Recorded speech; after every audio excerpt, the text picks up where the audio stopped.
Friends, मैं Rakesh Sharma government polytechnic college Kota में प्रवक्ता केमिकल के पद पर कार्यरत हूँ। यहाँ मैं सेकेंड ईयर केमिकल डिपार्टमेंट विषय केमिकल रिएक्शन का अध्यापन करता हूँ। आज हम यूनिट नंबर 6 के बारे में देख रहे हैं। इसका टॉपिक है basic concept of non ideal flow. जैसा कि हम जानते हैं केमिकल इंडस्ट्रीज में जहाँ पर विभिन्न यूनिट प्रोसेस और यूनिट ऑपरेशन की सहायता से विभिन्न प्रकार के उपयोगी पदार्थों का मैन्युफैक्चर किया जाता है, वहाँ पर रिएक्टेंट्स को प्रोडक्ट में कन्वर्ट करने के लिए विभिन्न प्रकार के रिएक्टर भी विशिष्ट स्थानों पर प्रयोग में लाए जाते हैं। जैसे बैच रिएक्टर से बैच रिएक्टर और कंट्रोल रिएक्टर से प्रस्तुत किया जाता है। किसी रिएक्टर को सिस्टम के फ्लो पैटर्न के आधार पर दो भागों में वर्गीकृत किया जाता है, आइडियल फ्लो रिएक्टर और नॉन आइडियल फ्लो रिएक्टर। यदि किसी रिएक्टर में एंटर करने में फीड स्ट्रीम का एक भाग प्रत्येक भाग निश्चित समय के लिए रिएक्टर में उपस्थित रहता है और निश्चित समय के बाद बाहर निकल जाता है, इस प्रकार के रिएक्टर को आइडियल फ्लो रिएक्टर कहलाता है। लेकिन केमिकल इंडस्ट्रीज में एक्चुअल रिएक्टर जो कि प्रयोग में लाए जाते हैं उनमें फ्लो पैटर्न आइडियल फ्लो के साथ कुछ मात्रा में नॉन आइडियल फ्लो पैटर्न भी उपस्थित रहता है। अतः रिएक्टर में एंटर करने वाले फीड स्ट्रीम का कुछ भाग बहुत कम समय के लिए रिएक्टर में उपस्थित रहता है, जबकि रिएक्टर में एंटर करने वाले फीड स्ट्रीम का कुछ भाग बहुत अधिक समय के लिए रिएक्टर में उपस्थित है। इस प्रकार के रिएक्टर को नॉन आइडियल फ्लो रिएक्टर कहा जाता है। जैसा कि हम जानते हैं किसी भी आइडियल फ्लो रिएक्टर में रिएक्टेंट के प्रेशर कदर का मान ज्ञात करने के लिए डिजाइन इक्वेशन का प्रयोग किया जाता है। लेकिन जब किसी रिएक्टर में नॉन आइडियल फ्लो पैटर्न उपस्थित रहता है, इस अवस्था में रिएक्टेंट के प्रेशर कदर का मान ज्ञात करने के लिए इस निश्चित डिजाइन इक्वेशन का प्रयोग नहीं किया जा सकता है। इस प्रकार के फ्लो को नॉन आइडियल फ्लो रिएक्टर कहा जाता है। अब विभिन्न प्रकार के नॉन आइडियल फ्लो रिएक्टर के बारे में विस्तार से अध्ययन करेंगे। जैसा कि हम जानते हैं जब किसी प्रोसेस इक्विपमेंट में नॉन आइडियल फ्लो पैटर्न उपस्थित रहता है तो उसमें उपस्थित रहने वाले नॉन आइडियल फ्लो पैटर्न को चार भागों में वर्गीकृत किया जाता है, standard design, short circuiting, changing और एक्सट्रीम सर्किटिंग बाईपासिंग से बच जाता है। अब सभी नॉन आइडियल फ्लो पैटर्न के बारे में विस्तार से अध्ययन करेंगे। यहाँ पर पहले प्रकार का नॉन आइडियल फ्लो पैटर्न दिखाया गया है जो किसी प्रोसेस इक्विपमेंट में उपस्थित रहता है।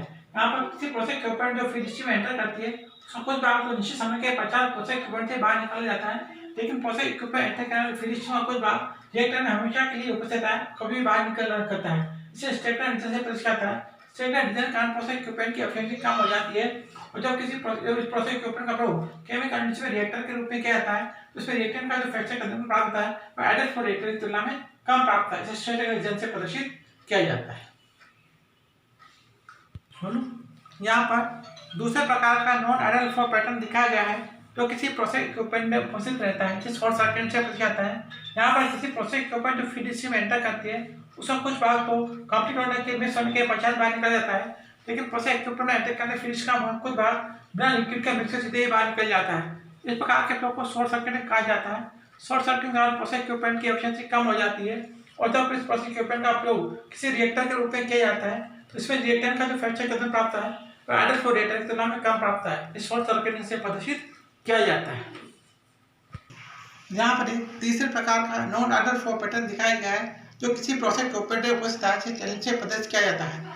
यहाँ पर एक प्रोसेस इक्विपमेंट का उपयोग गैस को लिक्विड में एब्जॉर्ब करने के लिए किया जाता है। यहाँ पर प्रोसेस इक्विपमेंट जो गैस एंटर करती है उसका कुछ भाग तो लिक्विड के द्वारा एब्जॉर्ब कर लिया जाता है, लेकिन प्रोसेस इक्विपमेंट एंटर करने वाले गैस का कुछ भाग बिना लिक्विड के संपर्क में आए सीधे प्रोसेस इक्विपमेंट से बाहर निकल जाता है। इसे चैनलिंग कहा जाता है। चैनलिंग के कारण प्रोसेस इक्विपमेंट की एफिशिएंसी कम हो जाती है। जब इस प्रोसेस इक्विपमेंट का प्रयोग केमिकल इंडस्ट्री में रिएक्टर के रूप में किया जाता है उसमें रिएक्टर का जो फ्रैक्चर कंसेंट्रेशन का मान प्राप्त है आइडियल फ्लो रिएक्टर की तुलना में कम प्राप्त है। इसे चैनलिंग कहा जाता है जो कि two phase counter cat operation में मुख्य रूप से उपस्थित रहती है। यहाँ पर एक चौथे प्रकार का नॉन आइडियल फ्लो पैटर्न दिखा गया है जो किसी प्रोसेस इक्विपमेंट में उपस्थित रहता है। इसे active short circuiting and bypassing से प्रदर्शित किया जाता है। यहाँ पर प्रोसेस के ऊपर वेट सॉलिड में उपस्थित मॉइस्चर को गैस की सहायता से रिमूव करने के लिए किया जाता है। यहाँ पर प्रोसेस के ऊपर जो गैस एंटर करती है उसको कुछ भाग को वेट सॉलिड में उपस्थित मॉइस्चर को रिमूव करने के प्रयोग में लाया जाता है, लेकिन प्रोसेस के ऊपर में एंटर करने गैस का कुछ भाग बिना वेट सॉलिड के संपर्क में सीधे ही प्रोसेस के ऊपर से बाहर निकल जाता है। इसे extreme short circuiting and bypassing से प्रदर्शित किया जाता है। Extreme short circuiting and bypassing के कारण प्रोसेस इक्विपमेंट की एफिशिएंसी कम हो जाती है। जो इस प्रोसेस इक्विपमेंट का प्रयोग केमिकल इंडस्ट्री में रिएक्टर के रूप में किया जाता है इसमें रिएक्टेंट का जो फ्रैक्चर कंसेंट्रेशन का मान प्राप्त है और आइडियल फ्लो रिएक्टर की तुलना में कम प्राप्त है। इसे extreme short circuiting and bypassing से प्रदर्शित किया जाता है। और यहाँ पर रेजिस्टेंस या डिस्ट्रीब्यूशन फंक्शन को प्रदर्शित किया जाता है। तब किसी प्रोसेस इक्विपमेंट जो फीड स्ट्रीम एंटर करती है तो फीड स्ट्रीम के डिफरेंट एलिमेंट प्रोसेस इक्विपमेंट अलग अलग रूप से पास होते हैं और फीड स्ट्रीम के डिफरेंट एलिमेंट के द्वारा प्रोसेस इक्विपमेंट में स्पेंड किया टाइम भी अलग अलग होता है। किसी प्रोसेस इक्विपमेंट एंटर करने फीड स्ट्रीम के डिफरेंट एलिमेंट का भाग जो एंटर करने और बाहर निकलते बीच में जो समय लगता है उसे रेजिस्टेंस टाइम कहा जाता है। जैसा कि जानते हैं जब किसी प्रोसेस इक्विपमेंट में नॉन आइडियल फ्लो पैटर्न उपस्थित रहता है इससे होता है रिएक्टेंट के फ्रैक्चर कंसेंट्रेशन का मान ज्ञात करने के लिए किसी निश्चित डिजाइन इक्वेशन का उपयोग नहीं किया जाता है। अच्छा, ऐसे होता में रिएक्टेंट के प्रेशर केंद्र का मान ज्ञात करने के लिए रेजिस्टेंस डिस्ट्रीब्यूशन फंक्शन का प्रयोग किया जाता है। उस साथ साथ रिएक्टेंट के प्रेशर केंद्र का मान ज्ञात किया जाता है। और जैसा कि जानते हैं, किसी प्रोसेस के रूप में रेजिस्टेंस डिस्ट्रीब्यूशन फंक्शन का मान ज्ञात करने के लिए रिस्पांस रेस्पॉन्स टेक्निक का प्रयोग किया जाता है। इस टेक्निक में जो फीड स्ट्रीम प्रोसेस के ऊपर एंटर करती है, उसमें एक टेंसर मिलाया जाता है और टेंसर की कंसेंट्रेशन को समय के साथ परिवर्तित किया जाता है। तो डिटेक्टर की सहायता से एग्जिट स्ट्रीम में टेंसर की कंसेंट्रेशन को समय के साथ रिकॉर्ड किया जाता है। यहाँ पर फीड स्ट्रीम जो टेंसर की कंसेंट्रेशन को वैसे फीड स्ट्रीम टेंसर कंसेंट्रेशन को समय के साथ परिवर्तित किया जाता है, उसे स्टिमुलस कहा जाता है। डिटेक्टर की सहायता से प्रोसेस इक्विपमेंट में बाहर निकाले एग्जिट स्ट्रीम में टेंसर कंसेंट्रेशन को समय के साथ रिकॉर्ड किया जाता है, उसे रेस्पॉन्स कहा जाता है। स्टिमुलस रेस्पॉन्स टेक्निक की सहायता से किसी प्रोसेस में रेशियो डिस्ट्रीब्यूशन फंक्शन का मान ज्ञात किया जाता है और रेशियो डिस्ट्रीब्यूशन फंक्शन के मान की सहायता से प्रोसेस के ऊपर ने प्राप्त होने वाले रिएक्टेंट के फ्रिक्शन का मान भी निर्धारित किया जाता है।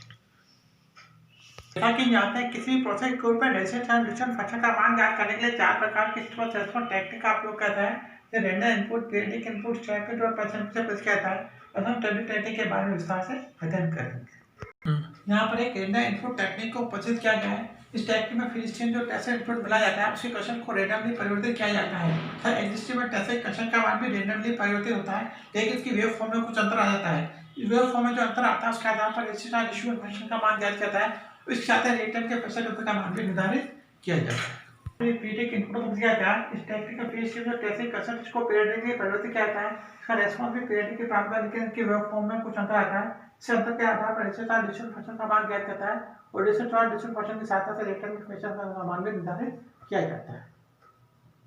स्टेप इनपुट टेक्निक में फीड स्ट्रीम में टेंसर को क्वेश्चन को अचानक बहुत अधिक बढ़ाया जाता है, लेकिन एग्जिस्टिंग में टेंसर का पहले धीरे धीरे इनकी होती है, जिसे रेस्पॉन्स कहा जाता है। इस रेस्पॉन्स में वेव फॉर्म में अंतर आता है, उसके आधार पर आरजी फंक्शन का मान ज्ञात किया जाता है। इसके आधार पर रिएक्टेंट के प्रेशर का मान भी निर्धारित किया जाता है। कितना okay, thank you friends, thank you very much.